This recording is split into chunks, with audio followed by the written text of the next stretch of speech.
just like that. What's up, everybody? It's Tuesday, October 8th. I'm Jennifer Palumbo, and he is Seth Phillips. How's it going? Going on. Oh, beautiful day, tell you what. Oh, it was cool this morning. When's the last time we had the 40s in the morning? Last time we were at 42 degrees was back in April. It's been that long since we've been this cold.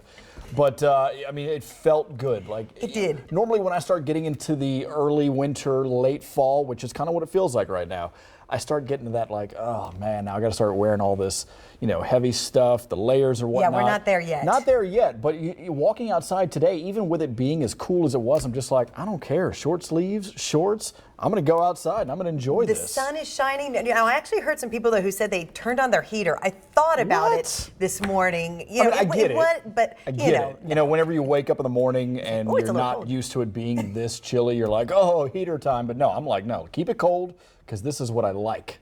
I love the cold. I love going outside in the cold. So, yeah, this has been a treat for me, for sure. It's nice that it finally feels like fall, too. It does. Yeah. It's been so long. And I think that's why I'm so excited about it is because we were at 98, before the last week. And then now we're back into the 60s and 70s. So, yeah, it's been a complete turnaround. Yeah, it really has. It's been feeling so good outside. All right, we got a big show coming up today for It's On Field reporter Toby Brown checks out top seed tennis, and Wing Zone is serving up this week's LEX 18 half-off dining deal. We are eating today. We always like that. Well, let's take a look at what's on now. Dogs could add years to your life. That's according to new research from the University of Toronto. And this is a lot of research. They analyzed data from 4 million people in 6 countries.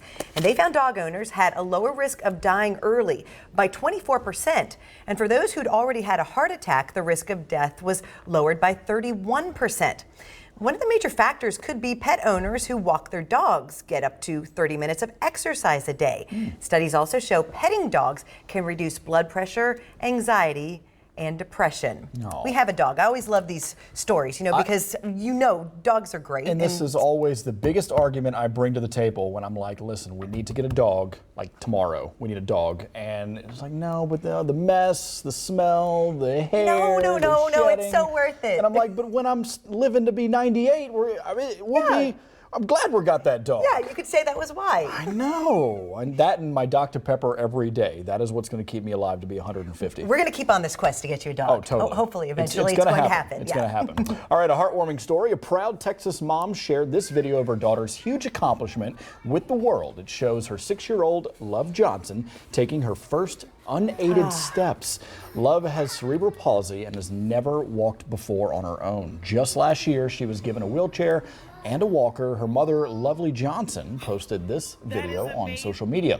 As you can see, the child takes her steps without assistance from a walker or braces.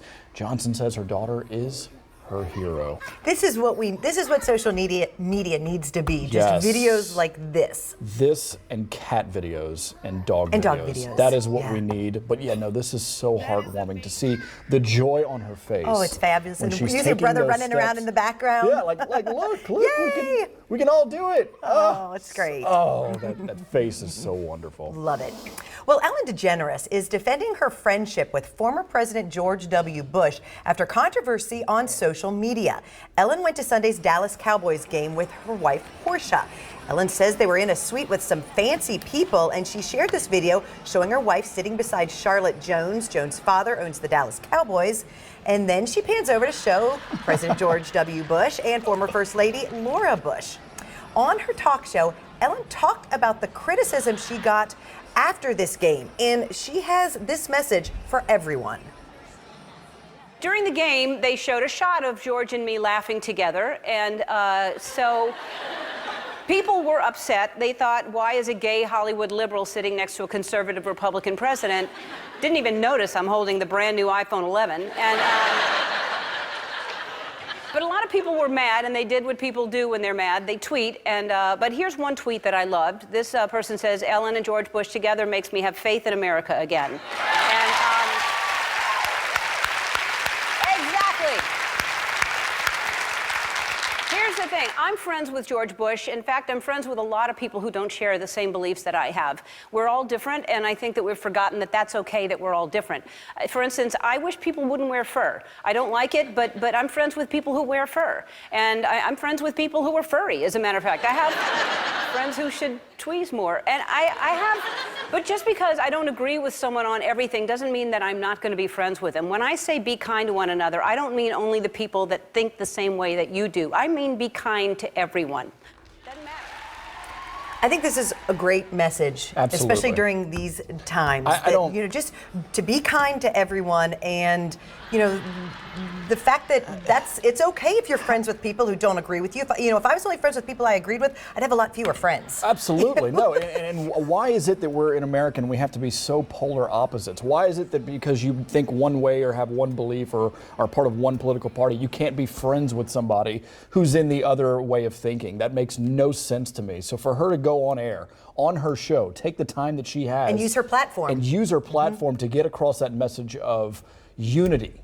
We are one country as one people, and this is what we do. And I think that's absolutely amazing that she did that. And to bring some funny to it. Yes. George Bush is a funny guy. He was hanging out with Michelle Obama, and they were cutting up one time whenever they were at somebody's whatever. But regardless, they were having fun together. It doesn't matter your beliefs or your political party.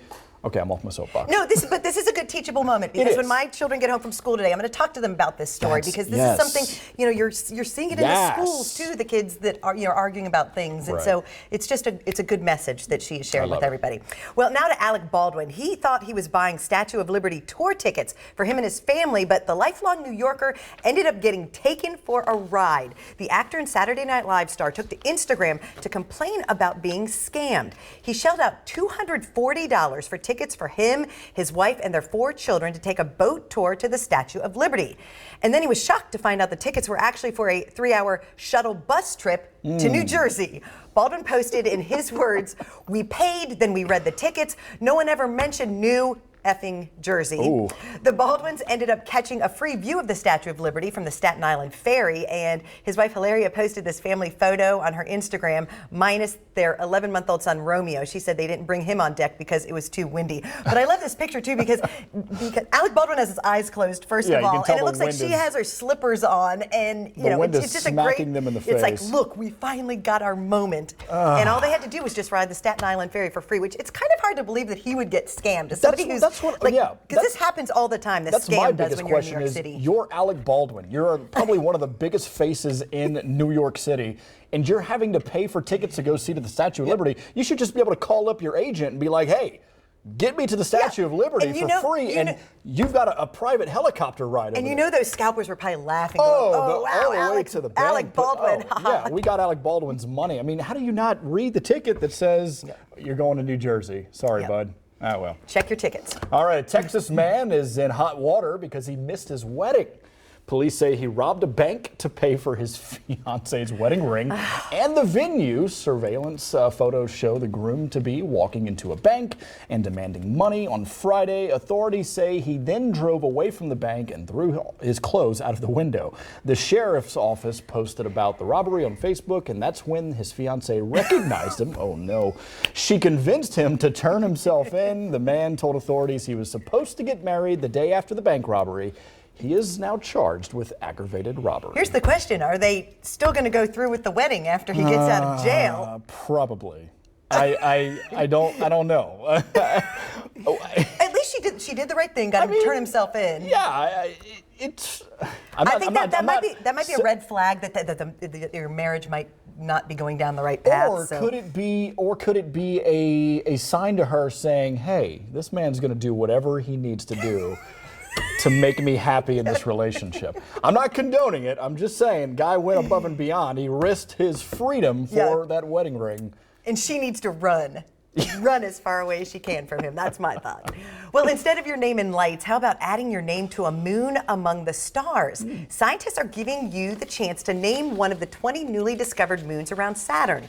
Astronomers say scientists did not know the moons existed until recently. To enter the Carnegie Institution for Science contest, just tweet your suggested name to Saturn Lunacy with the hashtag Name Saturn's Moons. You can check out the rules on Carnegie Science's website. Carnegie says they hope to name all 20 moons, and the contest closes December 6th. What would be your first choice for a moon name? Oh, I don't know. What about you? Mine would be Moony McMoonface. Moony McMoonface. You need to get on. Yeah, you need to get on there and Tell me that and wouldn't win and to enter win. that. Yeah. I think it'd be perfect. All right.